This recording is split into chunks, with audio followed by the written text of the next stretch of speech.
novērošana, attīstība, ģeometrija, iterācija, saskarsme.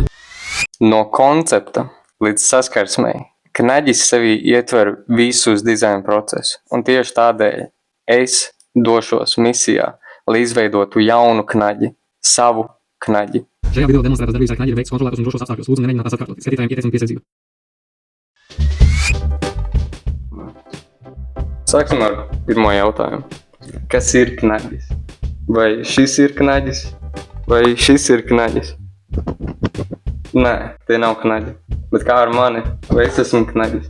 Man liekas, varētu būt knaģis, bet es neesmu knaģis. Bet es spēju pildīt knaģi funkciju. Tādēļ es biju gatavs izniekot veselu stundu no savas dzīves, lai pārbaudītu, kā īsti ir būt knaģim. Lūk.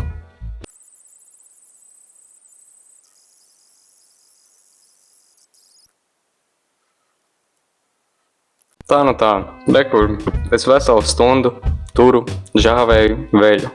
Jo pirmā tā ir knaģa funkcija – turēt veļu. Bet pēc šīs procedūras es tomēr sapratu, cik patiesībā smags darbs tas ir būt knaģim. Turēt kaut ko. Visu savu mūžu turēties. Tā it kā tev nebūtu citu ko darīt, ka nebūtu citu dzīves jēga. Vienkārši turēties pie kaut kā. Un kāpēc knaģi to dara? Tikai tādēļ, lai īpašnieks dienas beigās varētu staigāt sausās drēbēs. Galu galā tas ir iemesls, kādēļ mēs esam radījuši šos knaģus, lai tie mums vergotu. Plasmasas knaģis, secinājumi, baigi slikti. Nākamais.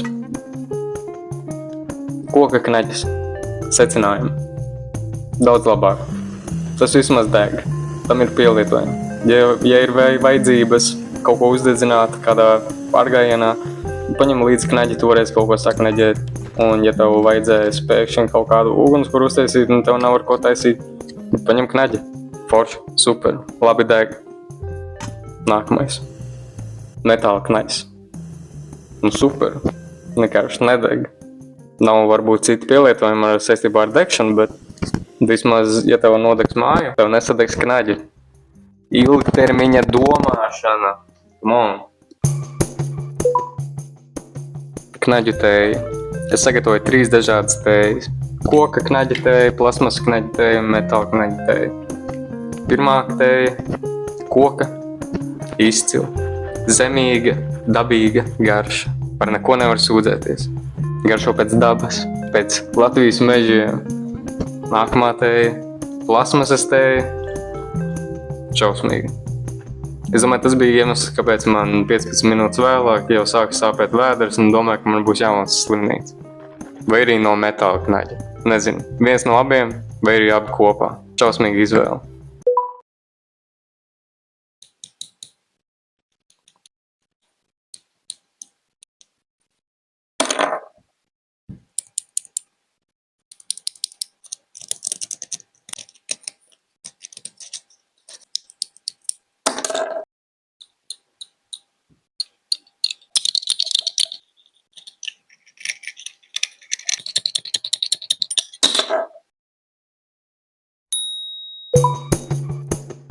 Šaušana.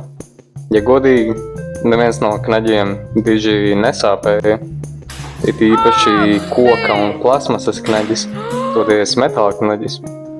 Ja tu gaidi, kamēr tev iešaus ar metāla gabalu, es domāju, tev noteikti būs baila. Un, ja godīgi, neviens nesāpēja.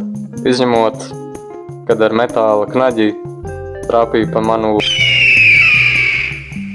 tad gan bija bišķiņ nērti. Visbeidzot, knaģi zem mikroskopa. Lūdzu.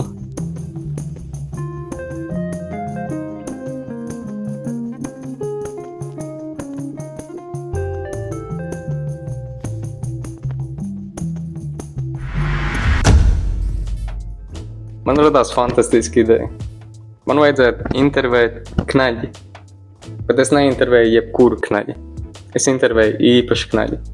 Šī gadījumā šo cilvēku sauc Nora Knaģe. Un Nora Knaģe ir dizainere. Konkrētāk, specifiskāk, grafikas dizainere. Nora ir sadarbojusies ar tādiem uzņēmumiem kā LV, LMT, Pētergailis un Akropola. Un es viņu intervēju ar interesi vairāk saprast, kā ir dzīvot kā knaģim un kāda ir šī pieredze un ar ko tā ir īpaša. Varbūt tev ir kāds versijas par to, kā knaģis sākotnēji kļuva par uzvārdu. Zinu, ka nācis no Nītauras, ja es nekļūdos. Un ka tie cilvēki, kuriem iedeva to uzvārdu knaģi, tie varētu būt kaut kādi veļas mazgātāji, tur noteikti strādāja lielā saimniecībā. Un tad, kad tie saimnieki iedeva katram tam dzimtām kaut kādus uzvārdus, tad man liekas, ka tas varētu būt piesaistīts tai profesijai. Vai tu teiktu, ka tu lieto knaģus vairāk nekā citi cilvēki?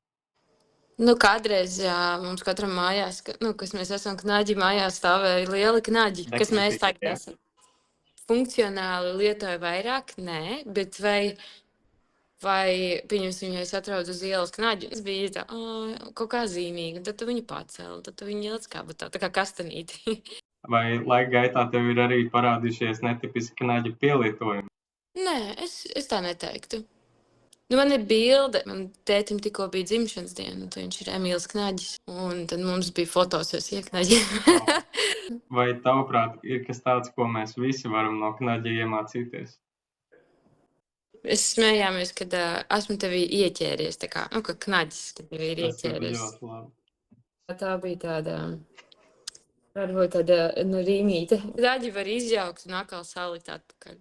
Tad es teiktu, ka tā arī ir tāda filozofija. Nora pēc laulībām mainīja savu uzvārdu uz Jumiķe. Un intervijā viņa dalījās ar savām skumjām par to, ka viņai jāatvadās no savu uzvārdu. Bet ja ir kāda atziņa, ko es iegūnu no šīs intervijas, ir tas, ka viņa sacīja, ka knaģi vienmēr var izjaukt. Un to arī var salikt pēc tam apakaļ kopā. Tagad es ceļos un pirmā lieta, ko es daru no rīta, es atvienoju knaģi no lādētāja. Tad dodos uz ventu, lai makšķerētu ar savu knaģi, šodien gan nebija loma. Tālāk dodos sērfot internetā un, lai izsargātos no pretekļiem internetā, es nobloķēju savu webkameru ar knaģi, tad, lai nebūtu tālu jāliecas, es pagarinu savus pirkstus ar knaģiem. Pusdienās es ēdu ābolu. Es neesmu nekāda smalkais, tādēļ mani piederumi ir knaģis un knaģis. Gards ābols, jāsapkoj seja, jāķemē mati, jāmazgā zobi. Jāsēž uz poda, grāmatzīmes vietā, protams, ir knaģis. Kaķim blusas jātīra.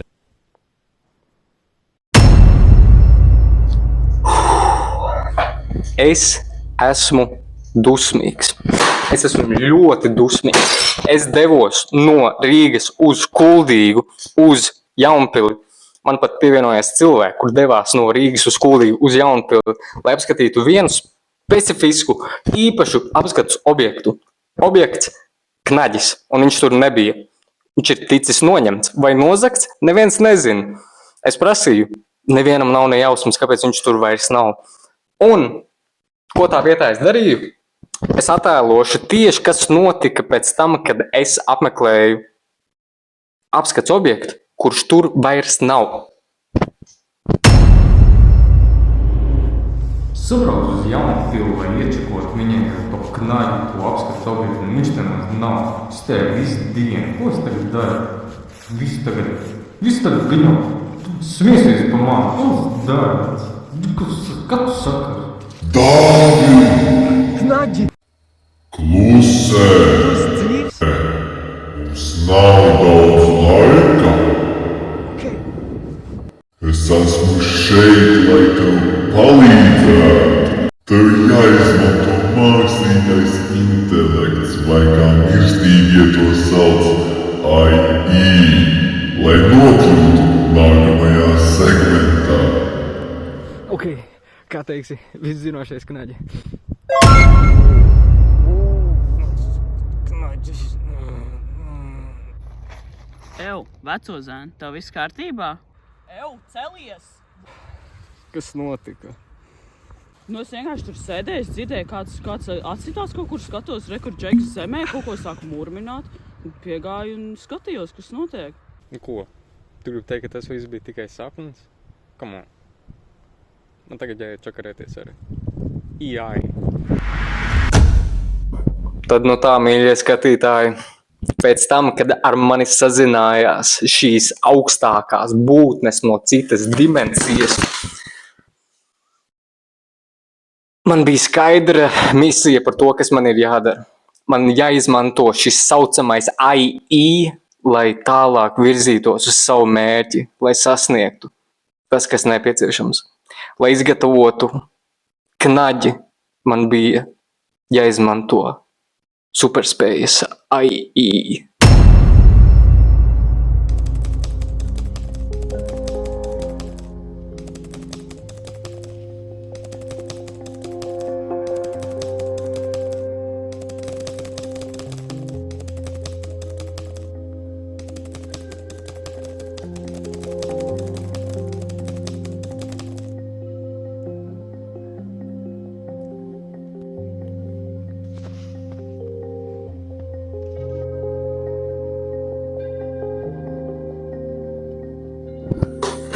Pēc savas ChatGPT procedūras man bija skaidrs, kas man ir jādara. Man jāveido trenažieris, knaģa trenažieris. Tad nu tā, lūdzu, šeit montāža par to, kur, kā un ko es darīju, lai izveidotu savu gala knaģi.